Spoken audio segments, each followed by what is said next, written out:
আওয়ামী লীগ এক মাসের মধ্যে বাংলাদেশের ক্ষমতায় ফিরতে পারে। অনেকে বলবেন আমার এই কথা শুনে বা আমার এই শিরোনাম দেখে যে অর্কবাবু আপনি কি পাগলের প্রলাপ বকছেন। Hold your breath. আমি একটা প্রেসক্রিপশনের কথা আপনাদের বলছি। শনিবার বিকেলে প্রধান উপদেষ্টার নেতৃত্বে রাজনৈতিক দলগুলোর সঙ্গে একটা গুরুত্বপূর্ণ বৈঠক রয়েছে। কি গুরুত্বপূর্ণ বৈঠক? বিভিন্ন বিষয়ের সংস্কার সহ আরো অনেক দিক থেকে রাজনৈতিক দলগুলোর মধ্যে যে মতবিরোধ, মতদ্বৈততা। নরেন্দ্র মোদী ভাবছিল যে এক ঢিলে দুই পাখি মারা। এক হচ্ছে ভারতের স্বার্থ উদ্ধার করা এবং বাংলাদেশকে সাইজ করা, কিন্তু দুটোই পানিতে গেল এবং বলতে গেলে নরেন্দ্র মোদী কিন্তু ফাটা বাসে আটকে গেল। ভারতের প্রধানমন্ত্রী জনাব নরেন্দ্র মোদী আমেরিকা সফর করেছেন। তার এই সফর নিয়ে অনেকেরই খুব মনোযোগ ছিল, বিশেষ করে বাংলাদেশে আওয়ামী লীগ এবং আওয়ামী লীগ সমর্থকদের। 20 জানুয়ারি যখন মোদী ক্ষমতা গ্রহণ করেন, তারও আগে যখন নির্বাচন হয় নভেম্বরের ফার্স্ট উইকে, রেজাল্ট আসে, তখন সে কি আনন্দ। মানে আগে আরেকটা সুসংবাদ দিয়ে আনে, ট্রাম্প হচ্ছে আপনার পুতিনকে G7 ফিরে আসতে দাওয়াত দিচ্ছে। G7 হচ্ছে পৃথিবীর সব বাগজয়ী রাষ্ট্রগুলো অর্থনৈতিকভাবে, সামরিকভাবে তাদের একটা সংস্থা। পুতিন কাকুরে ডাক দিচ্ছে, তার মানে বুঝতে পারছেন কেমিস্ট্রিটা কিন্তু অন্যদিকে যাচ্ছে। আসসালামু আলাইকুম প্রিয় দর্শক, বর্তমান যে বাংলাদেশের পরিস্থিতি এবং প্রেক্ষাপট সৃষ্টি হয়েছে তারই আলোকে কিছু গুরুত্বপূর্ণ ভিডিও ফুটেজ নিয়ে হাজির হয়েছি। তাই বলবো দর্শক, যারা ভিডিওটি অন করেছেন না টেনে মনোযোগ সহকারে সম্পূর্ণ ভিডিওটি দেখবেন, তাহলে আজকের বিষয়টি বুঝতে পারবেন। তো চলুন দর্শক, ভিডিওর শুরুতেই যে কিছু অংশ বিষয় দেখানো হয়েছে সেই ভিডিওগুলোর বিস্তারিত এখন দেখতে পাবেন। তার আগে বলবো, প্রতিদিনের আপডেট নিউজ দেখতে চ্যানেলটি সাবস্ক্রাইব করে রাখতে পারেন এবং ফেসবুক পেজ থেকে দেখলে পেজটি ফলো দিয়ে রাখতে পারেন। তো চলুন দর্শক, ভিডিওতে একটা লাইক দিয়ে ধারাবাহিকভাবে সম্পূর্ণ ভিডিওটি দেখে আসি।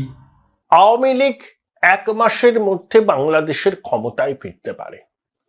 অনেকে বলবেন আমার এই কথা শুনে বা আমার এই শিরোনাম দেখে যে অর্কবাবু আপনি কি পাগলের প্রলাপ বকছেন।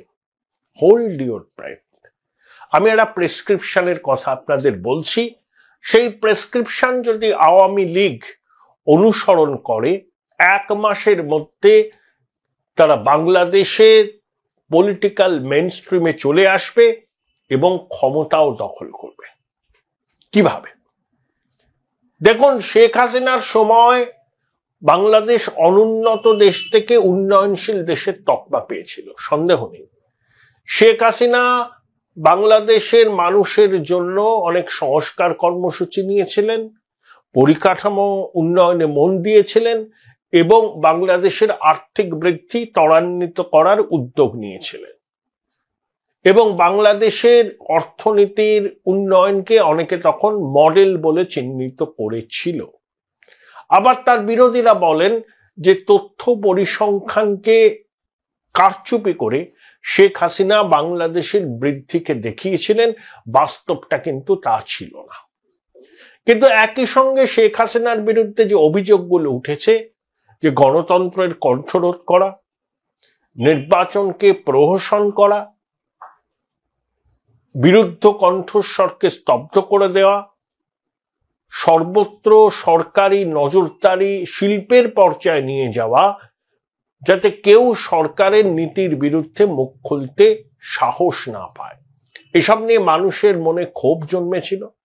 তারপর কোটা বিরোধী আন্দোলন, তারপর সেটা হাসিনা বিরোধী আন্দোলনে রূপান্তরিত হয় এবং শেষ পর্যন্ত গণ অভ্যুত্থানের মাধ্যমে শেখ হাসিনা সরকারের পতন হয়। তিনি 6 মাস ধরে ভারতে আছেন এবং ভারতে থেকে তিনি নানাবিধ কর্মসূচি নিচ্ছেন, সমাজ মাধ্যমেই নিচ্ছেন, আওয়ামী লীগের বিভিন্ন নেতা কর্মীর সঙ্গে যোগাযোগ রাখছেন, তাদের ইনস্ট্রাকশন দিচ্ছেন এবং বারবার একটা কথা বলছেন যে তিনি কি অন্যায় করেছেন। তার পিতা বঙ্গবন্ধু শেখ মুজিবুর রহমান দেশের স্বাধীনতার জন্য লড়াই করেছিলেন, প্রাণ দিয়েছিলেন। তিনি তার পরিবার পরিজনদের হারিয়েছেন, নিজের উপর হামলা হয়েছে, তিনি উপরওয়ালার দয়ায় বেঁচে রয়েছেন। তিনি বাংলাদেশের মানুষের উন্নতি কল্পে জীবনকে সমর্পণ করেছেন। করেছেন, এটা বলেন শেখ হাসিনা। কিন্তু আওয়ামী লীগের নেতা কর্মীদের সঙ্গে যদি আপনি কথা বলেন, তাদের অনেকের সঙ্গে আমাদের যোগাযোগ আছে, তারা যখন এখানে আসতেন না এই দেশে, তখনও তাদের সঙ্গে আমাদের কথাবার্তা হতো। তারাও কিন্তু একটা জিনিস বলেন যে শেখ হাসিনার উত্তরাধিকারী কে? তার ছেলে তো আমেরিকায় থাকে, তিনি রাজনীতি করেন বলে মনে হয় না।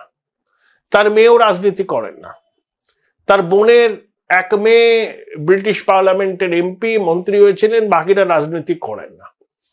তার কিন্তু পারিবারিকভাবে কোনো উত্তরসূরি নেই।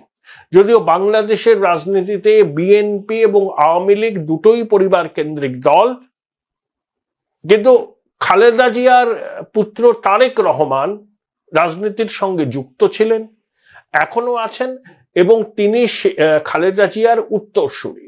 যদি বিএনপি ক্ষমতায় আসে তবে তারেক জিয়াই বাংলাদেশের প্রধানমন্ত্রী হবেন। কিন্তু শেখ হাসিনার ক্ষেত্রে ব্যাপারটা কিন্তু তা নয়। তার কিন্তু সেরকম কোনো রাজনৈতিক উত্তরসূরি নেই এবং তিনি চিহ্নিত করেও চাননি।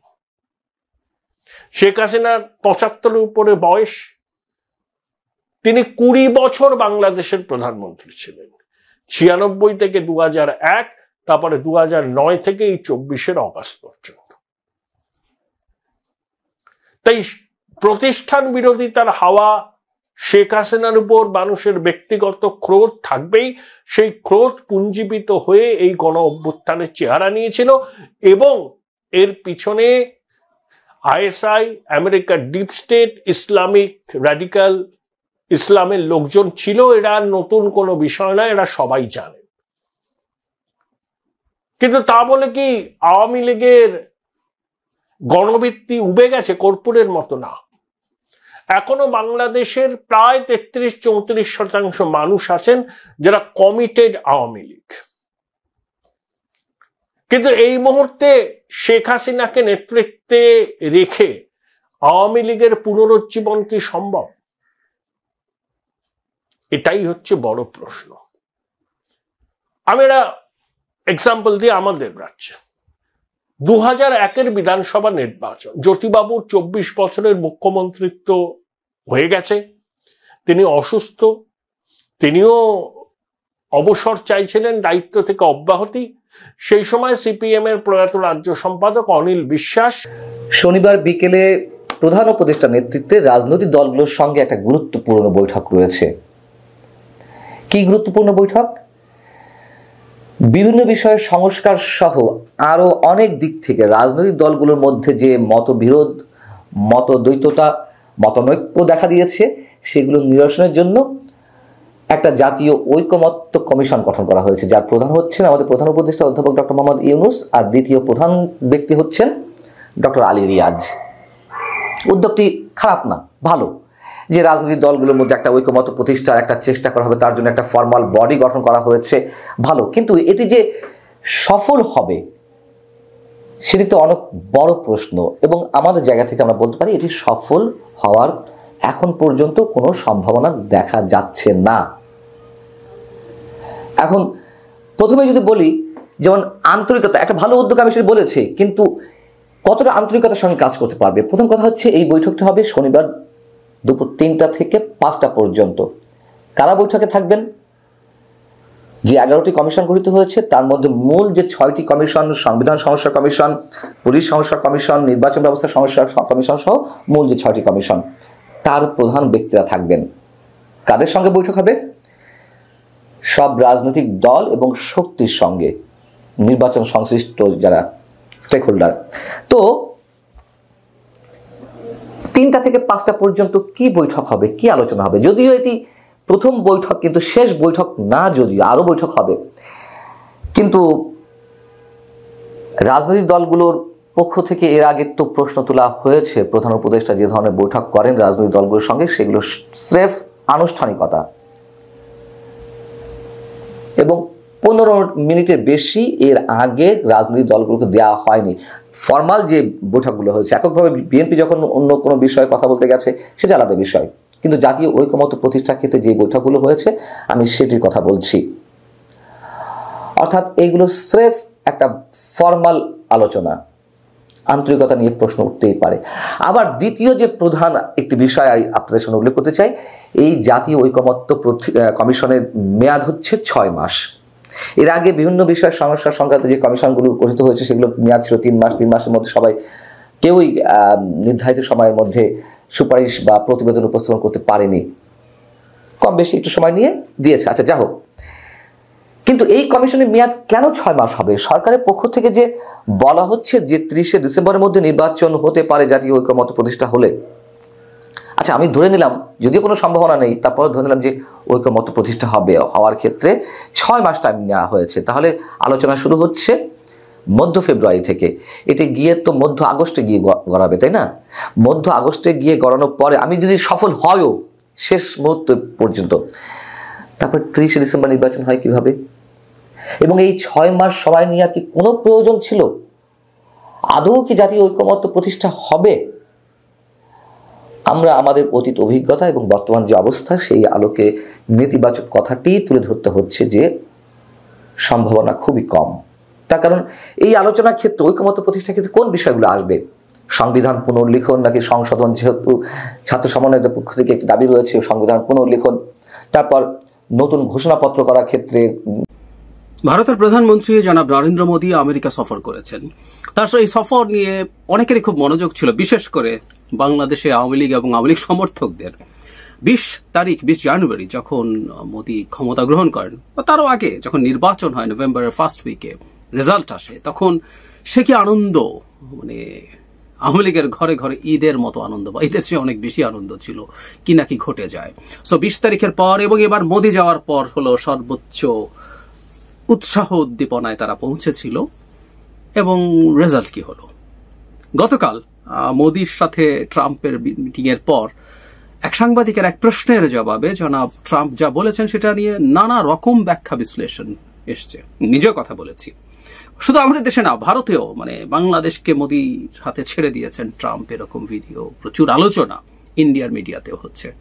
একেবারে অপ্রত্যাশিত নয়, গদি মিডিয়াতে এগুলো দীর্ঘদিন থেকেই হচ্ছিল। যাই হোক, আমরা একটু দেখতে চাই, বুঝতে চাই যে মোদি যে গেলেন আমেরিকাতে, সেই সফরটা তার জন্য কেমন হলো, এবং তার জন্য কেমন হলোর সাথে আসলে রিলেটেড হবে বাংলাদেশ প্রশ্নে তিনি যা করতে চান, তারা যা করতে চান, সেটা কতটুকু এফেক্টিভ হতে পারে। নিশ্চিতভাবে এটা মোদি ওখানকার তার অবস্থানের সাথেই রিলেটেড। আমরা একটু আগে সফরটা একটু দেখার চেষ্টা করি। সেটা হচ্ছে ট্রাম্পের আগেই মোদি দুজন অন্তত গুরুত্বপূর্ণ মানুষের সাথে আলোচনা করেছেন। একজন হচ্ছেন এলন মাস্ক, আর একজন হচ্ছে তুলসী গাবার্ড।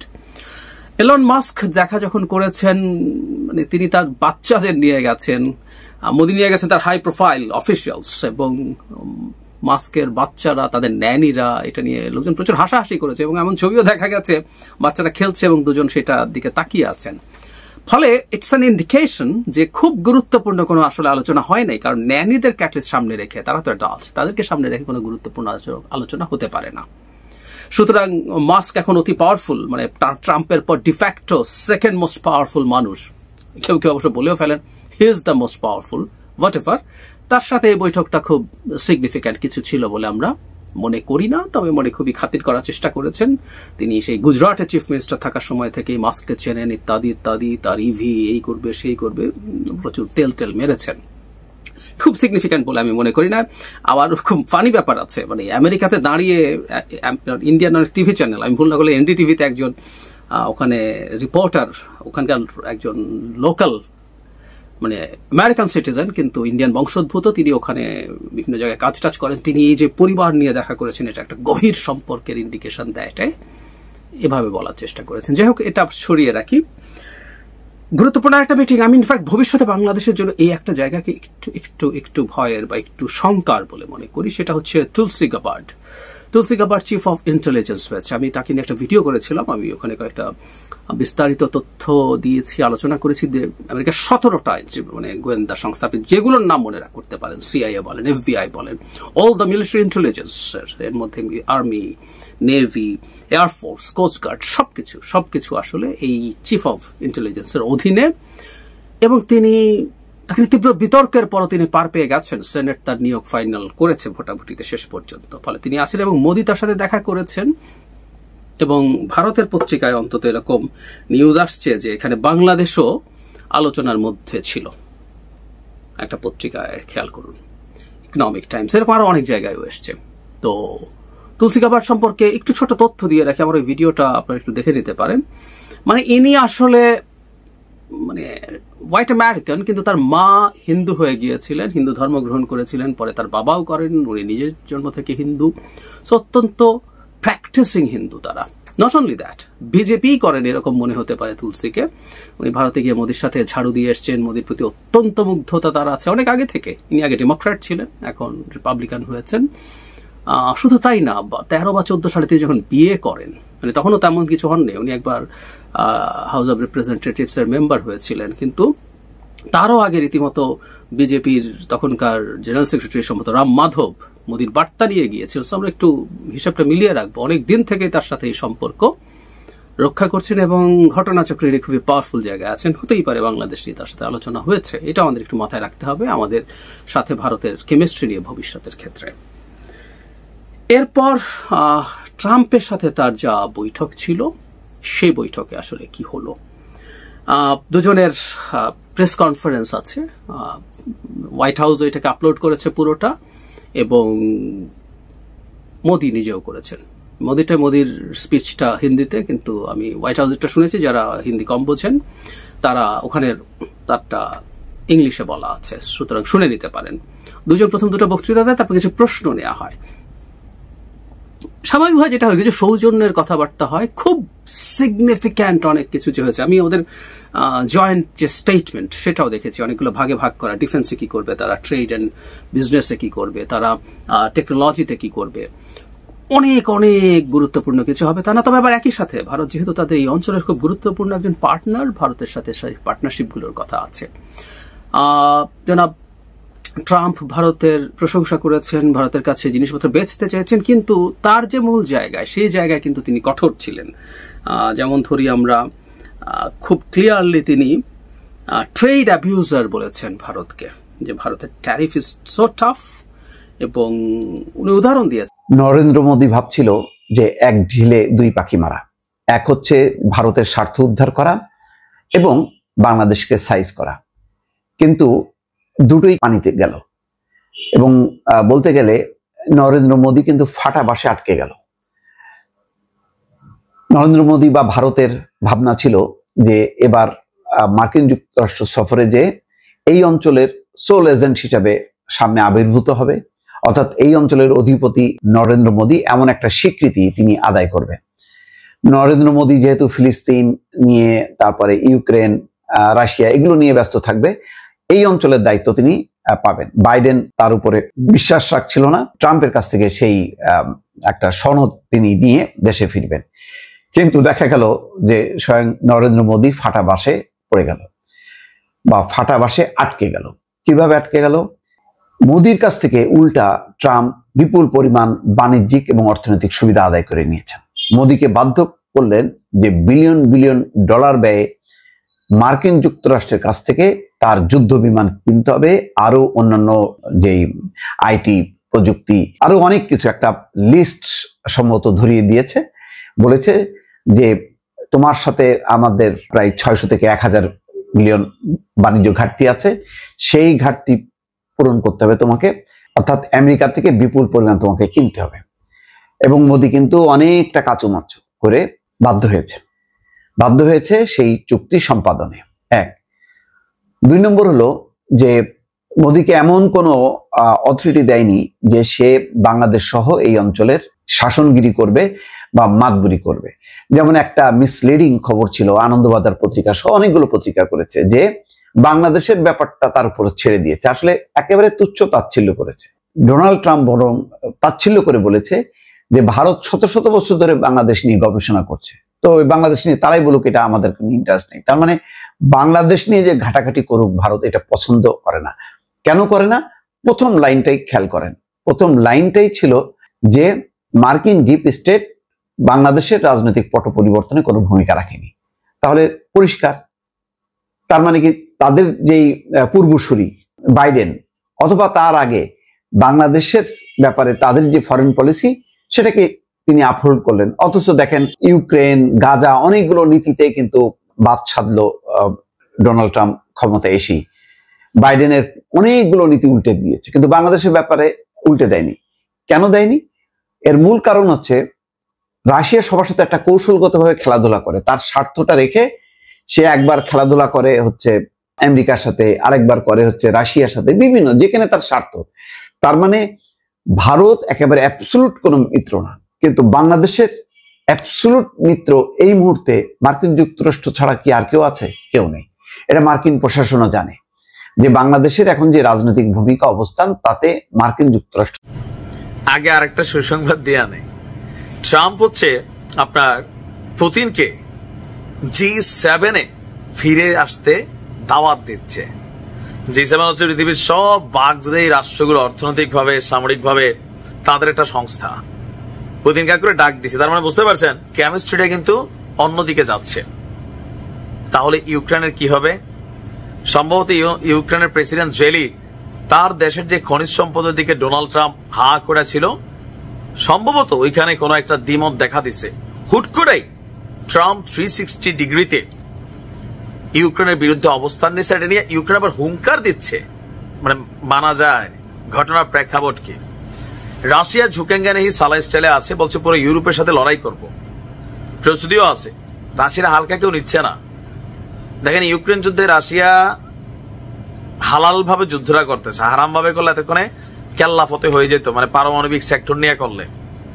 রাশিয়া আইনকে প্রাধান্য দিয়া, বিশ্বের আইনকে তারা যুদ্ধটা চালাচ্ছে। এই অবস্থায় মার্কিন যুক্তরাষ্ট্র এবং রাশিয়া একটা শান্তি চুক্তি প্রস্তাবের দিকে যাচ্ছে। ট্রাম্প বলছে যে রাশিয়া ইউক্রেন যুদ্ধ বন্ধের তিনি উদ্যোগ নিয়েছেন, পুতিনের সাথে কথা হয়েছে, ইউক্রেনের সাথে কথা হবে। এখন চটকরা জেলি বলছে যে মার্কিন যুক্তরাষ্ট্র এবং রাশিয়া যদি কোন ধরনের শান্তি চুক্তি প্রস্তাব করে, তবে তাতে ইউক্রেনের অংশগ্রহণ ছাড়া তা মেনে নেওয়া হবে না। কড়া হুঁশিয়ারি, মানে যার বিয়া তার খবর নাই, পাড়াপড়শিরা সিদ্ধান্ত নেবে। বিষয়টা এমন, যেমন ট্রাম্প এবং রাশিয়া চিন্তা করবে যে ইউক্রেনে কি যুদ্ধ হবে না কি হবে না। আর জেলি বলতেছে ভাই বিয়া তো আমার, দেশ আমার, যুদ্ধ আমার, আমারে রাখবেন না? তুই তো দুধবাদ হাওলাত, মানে তুই তো কোমরে জোর নাই ভাই, আমরা যা দিচ্ছি তুমি সেগুলা দিয়েই যুদ্ধ করতেছো, রাশিয়ার সাথে তুমি ধাপড়াইতেছো। তুমি কি মনে করছো এটা তুমি? নো, তোমার পিছনে আমরা আছি, আমরা মুরব্বীরা কথা বলবো, তোমার এখানে বাচ্চা ছেলে থাকার দরকার কি। দর্শক, গতকালকে এক বিবৃতিতে ইউক্রেন প্রেসিডেন্ট জেলেনস্কি বলছেন ইউক্রেন একটি স্বাধীন দেশ ছিল, এখন নাই। এটা এখন পশ্চিমাদের রাষ্ট্র, যেখানে ন্যাটো রাশিয়ার বিরুদ্ধে খেলছে তোমাকে দিয়া। আবার তোমার অনেক স্টেট রাশিয়া কিন্তু দখল করে নিছে, সো স্বাধীন রাষ্ট্র বলার সুযোগ নাই। এখন এই যে সিদ্ধান্তরা, এটা সে মেনে নিতে পারবে না যে আমাদের ছাড়া কোন সিদ্ধান্ত গ্রহণ করা হবে ইউক্রেনের ব্যাপারে, আর আমরা সেটা মনে নিব। তার এই মন্তব্য কখন? যখন প্রেসিডেন্ট ট্রাম্প এবং রাশিয়ার প্রেসিডেন্ট পুতিন যুদ্ধ শেষ করার জন্য আলোচনায় বসতে যাচ্ছে, প্রতিশ্রুতি দিচ্ছে। ফোন আলাপের পরই ইউক্রেন তাদের উদ্বেগ প্রকাশ করে বলছেন, কারণ তাদের আশঙ্কা যুক্তরাষ্ট্র রাশিয়ার কাছে ইউক্রেনকে বিক্রি করে দিতে পারে। কারণ